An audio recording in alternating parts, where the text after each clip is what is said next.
The Kaliningrad region, Russia's westernmost territory. Before 1945, it was called East Prussia.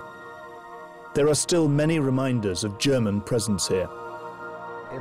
This Lutheran church was built in 1872.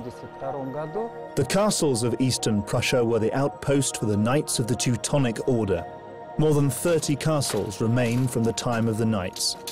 The German legacy is very much alive in this very special region. Here also, a 100-kilometer strip of sand lies on the southern coast of the cold Baltic Sea.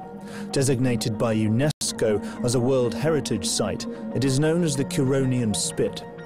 This is a unique place. You can't find anything like it anywhere in the world.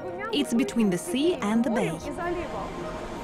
The world's largest deposit of amber is situated here. This is the starting point of the Great Amber Road.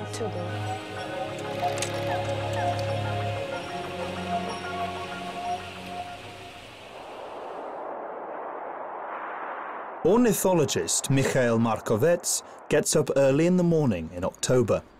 He wants to check on the large traps he sets.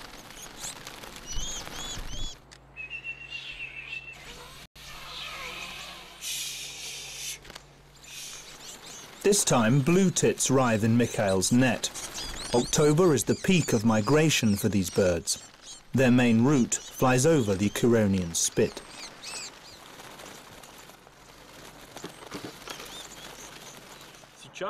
This is a time for their mass migration. These so-called short-range migrants from the Baltic region, Scandinavia and Russia are heading for Europe to spend the winter there. Ornithologists waste no time tagging the birds and recording them in a special database before setting them free. Tagging doesn't take long. We only tag young males and females before letting them go. We record two main things about the birds. One is their physical state and size. The second is how many we have caught. Yohei Wasilov is studying to become an ornithologist. He has come from Israel for a fortnight to the Curonian Spit.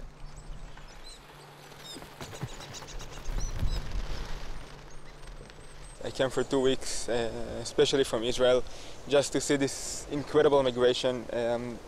Just raise your head, and I think hundreds of thousands of birds just passing above your head. The Curonian Spit is an ideal place for studying birds.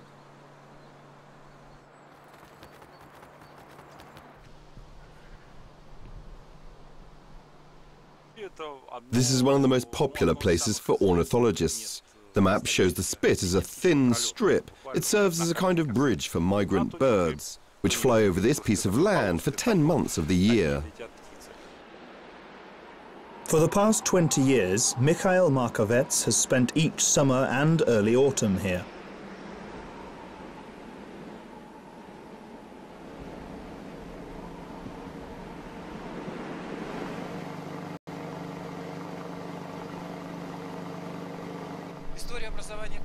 The history of the Curonian Spit is unique. It's a narrow piece of land which was created by nature. 5,000 years ago, an ancient glacier receding to the north left behind small isles of clay. As time went by, currents and winds covered them with thousands of tons of sand brought in from the mainland. This is how the spit formed. Many years later, those individual islands merged as a result of currents depositing sand and silt between them. The 100-kilometer-long Curonian Spit is divided in half between Russia and Lithuania. The thin strip of land separates a freshwater lagoon from the Baltic Sea. In the old days, almost the entire Curonian Spit was covered with sand. Scientists in the 19th century named it the Baltic Sahara. The massive dunes were in constant motion. They turned everything in their path to desert. People of the Kurshi tribe were the first human inhabitants of the Spit. Rather than fight against nature, they instead moved from place to place to keep away from the advancing sands. That situation began to change when Germans came to the Strip in the Middle Ages. One of the dunes moved from 2 to 16 meters a year. It took it 500 years to cover 13 villages, a knight's castle, and 2 German churches with sand.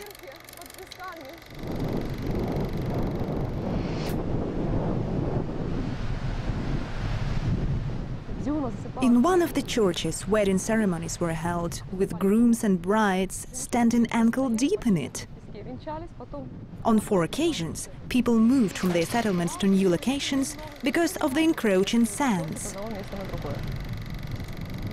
The Germans soon became fed up with the fact that their lives were being decided by the sands. They declared war on the shifting dunes and launched a program to halt their advance.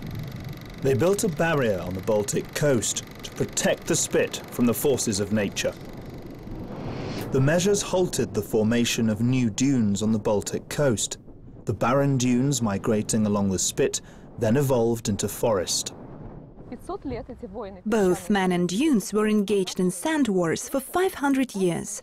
They reached an uncertain truce only 100 years ago. The migration of the dunes you see over there was stopped after they crossed the peninsula. Other dunes are still on the move. We keep away from them, because anyone stepping on them would set tons of sand in motion. Eventually, people's anxieties over their settlements being buried under tons of sand came to an end in the mid-19th century. This settlement of Rybachi used to be called Rositten. It's the largest settlement in the Spit Kaliningrad sector. Not much is left of the settlement's German past, only several houses and a Lutheran church dating from the late 19th century. Here we can see one of Rybachi's architectural landmarks, a German Lutheran church built in 1872. The first services were held here in 1873. Now the German church is home to Orthodox services. The building was handed over to the Russian Orthodox Church in the early 1990s.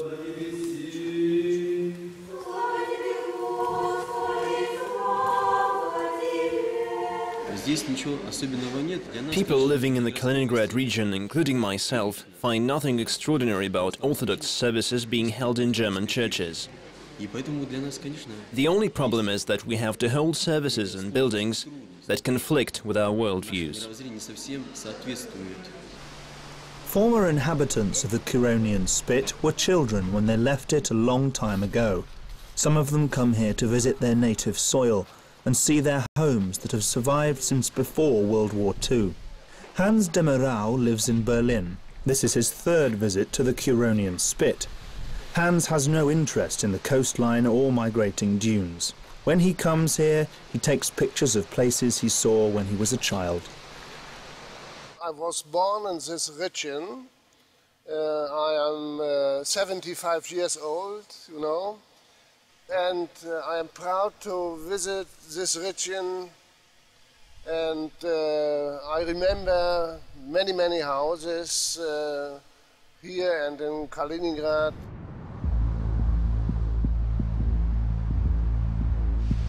The Stein Fort is another survivor of the German legacy in the Kaliningrad region.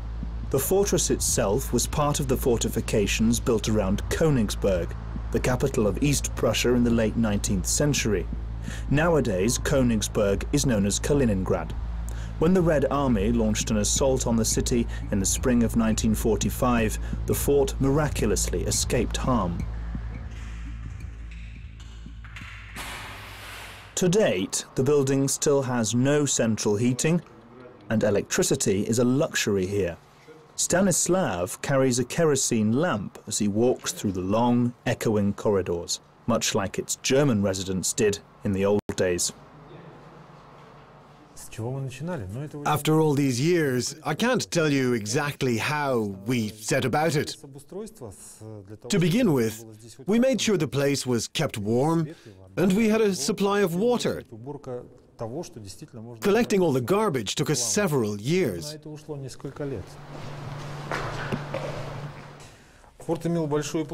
The fort occupied a large area.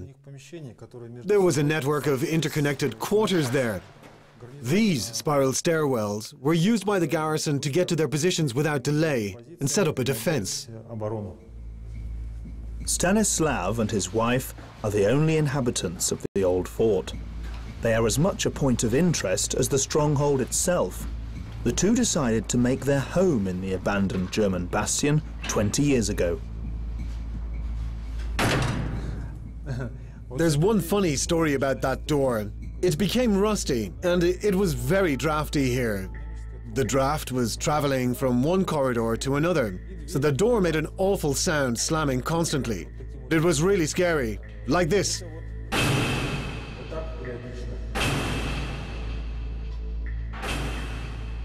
Now, Stein Fort and its inhabitants are a tourist attraction, and Stanislav takes them on guided tours. Most of their questions don't concern the fort. Rather, they want to know why Stanislav and his wife chose to make this unusual place their home. I wanted to do something to help protect a place worth preserving. This fort simply was the first to catch my eye. I think I might be called its keeper.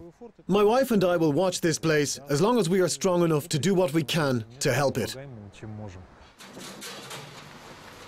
The Laurashonis still have a long way to go before their plan comes to fruition. A host of underground casements need renovating, power supplies need to be installed, and the moat needs cleaning up. The job is going to take another 20 years. Stanislav has no doubt that if he can't complete the job, his children will. After all, the fort is their birthplace.